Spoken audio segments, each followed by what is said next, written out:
आइए जानते हैं कि सदर ज़रदारी ने किस तरह अपनी लाडली बेटी आसमा भुट्टो को सियासत के ऐवानों तक पहुंचाया और पूरे इंतखाबी खेल को अपने इशारों पर चलाया।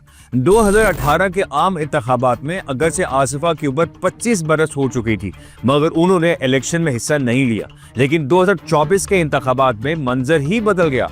आसिफ अली ज़रदारी ने दबाबशाह की सीट जीती और फिर खाली कर दी।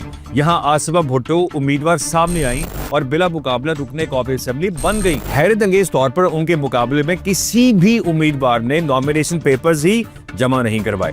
मकामी सहाफियों का कहना है कि ज़रदारी नहीं चाहते थे कि उनकी बेटी घर घर जाकर वोट मांगती फिरे, इसलिए मुखालफिन को कभी दौलत की चमक दिखाई गई तो कभी संगीन नताइज की धमकियां देकर पीछे हटने पर मजबूर किया गया।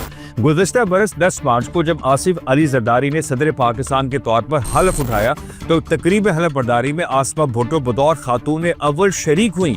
यह रवायत नई नहीं थी, क्योंकि इनसे कबल सदर अयूब खान ने भी अपनी अहलिया के होते हुए अपनी बेटी नसीम औरंगजेब को फर्स्ट लेडी का मनसब दिया था। आज आसिमा भुट्टो और बिलावल भुट्टो दोनों बहन भाई ईवान में MNAs हैं।